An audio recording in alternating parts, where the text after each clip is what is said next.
नमिता और उसके mummy papa कचरा उठाने का काम करते हैं, जिस वजह से उनके घर में 2 वक्त के खाने के साथ लोगों की गालियां और ताने भी आते हैं। एक दिन नमिता कचरा उठा रही होती है कि तभी फोन में देखते हुए एक आंटी वहां नमिता से टकरा जाती है। छी छी, ए लड़की, तू देख कर नहीं चल सकती क्या? पर मैम साहब, मैं तो अपनी जगह पर ही हूँ, आप फोन में देखते हुए चल रही थी। अरे, एक कचरे वाली होकर मुझसे जुबान लड़ाती है।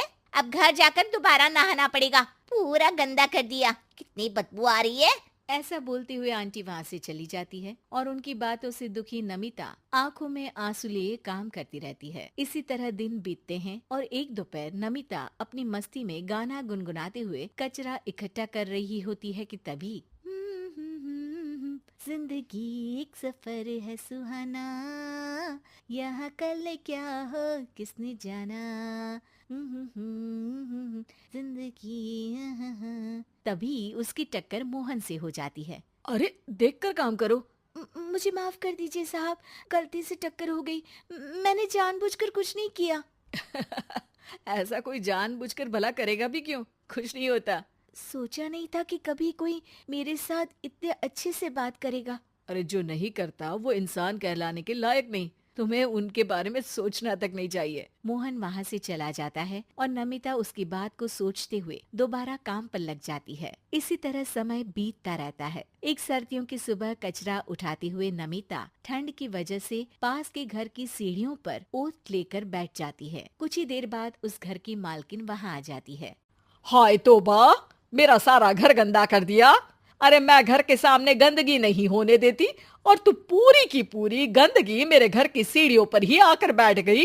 मालकिन, ठंड बहुत है इसलिए कुछ देर बैठ गई, अभी चली जाती हूँ और सफाई भी कर दूंगी। अरे यहाँ बैठकर घर पहले ही गंदा कर चुकी है, अब छूकर अशुद्ध भी करना चाहती है। अपनी माँ के चिल्लाने की आवाज सुनकर मोहन घर से बाहर निकल आता है, जहाँ नमिता को देख वो किसी तरह अपनी माँ को शांत करके घर में वापस भेज देता है।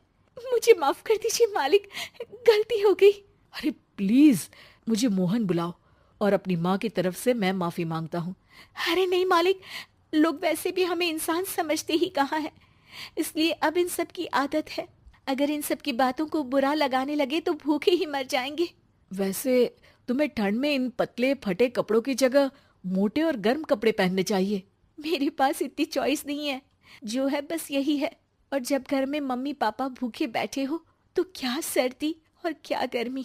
चलती हूँ साहब।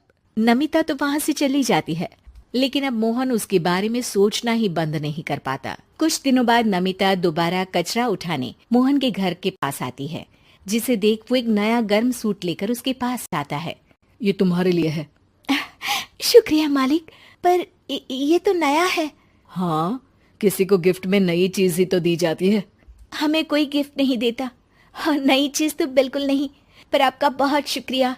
चलती हूँ, बहुत काम बाकी है। एक बार फिर नमिता मोहन को अपनी सीधी बातों और साफ दिल से प्रभावित करके चली जाती है। अब मोहन उसकी बातों और सोच में खोया रहने लगता है। जितनी बार नमिता उसके घर के करीब आती है, वो किसी न किसी बहाने उससे मिलता रहता है। ये सिलसिला लंबा चलता है, जिसमें धीरे धीरे दोनों एक दूसरे से प्यार करने लगते हैं। नमिता, क्या तुम मुझसे शादी करोगी? मुझे नहीं लगता कि ये सही है। तुम्हारे घर वाले और समाज के लोग मुझे कभी नहीं अपनाएंगे। मेरी वजह से तुम क्यों अपना जीवन खराब करना चाहते हो? मेरा जीवन तुमसे शादी करने के बाद नहीं, बल्कि शादी नहीं करके खराब होगा। मेरी बात मानो, सब ठीक होगा, भरोसा रखो। मोहन के प्यार और उस पर भरोसे के साथ नमिता शादी के लिए हाँ कह देती है और अगले ही दिन वो दोनों कोर्ट मैरिज कर लेते हैं। इसके बाद मोहन नमिता को लेकर जैसे ही घर पहुंचता है तो वहाँ उसकी मम्मी, जो अपनी सहेलियों के साथ किटी पार्टी कर रही होती है, उन्हें एक साथ देखकर हैरान रह जाती है। हाय राम, कल मुही करम जली, तुझे एक दिन सीढ़ियों पर बैठने के लिए कुछ जरा बहुत बोल क्या दिया। तूने तो बदला लेने के लिए मेरा बेटा ही फंसा लिया। अरे जिस लड़की की हमारे सामने खड़े तक होने की औकात नहीं, मोहन, तू सीधा उससे शादी करके घर के अंदर ही ले आया। हाय हाय बहन, अब तुम समाज में क्या मुंह दिखाओगी? अरे मेरी बात मानो, अब बाहर निकलना ही बंद कर देना। आंटी जी, मेरी माँ का तो पता नहीं, पर आप आज बाहर निकलकर दोबारा इस घर में कदम मत रखना। अरे हम ऐसे कचरे वालों के घर में आकर अपनी इज्जत खराब करने का शौक भी नहीं रखते।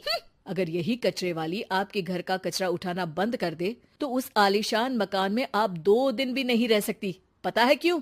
क्योंकि आप जितनी गंदगी फैलाते हैं ना, उसे ये साफ करती है। इसलिए आपका घर साफ रहता है और आप उस पर घमंड कर पाती है। इस हिसाब से तो आप और हम कचरे वाले हुए। ये नहीं, कुछ भी हो, बीमारी, ठंड या गर्मी, ये हमेशा अपनी फिक्र ना करते हुए आपको सेफ एंड क्लीन रखने के लिए सफाई करने आती है और आप इसे ही गंदा बोलती है। शर्म करो। मोहन की बात सुन के सबको अपने कहे पर शर्म आने लगती है, जिस पर वो नमिता से माफी मांगते हैं और मोहन की मम्मी भी उसे अपना लेती है।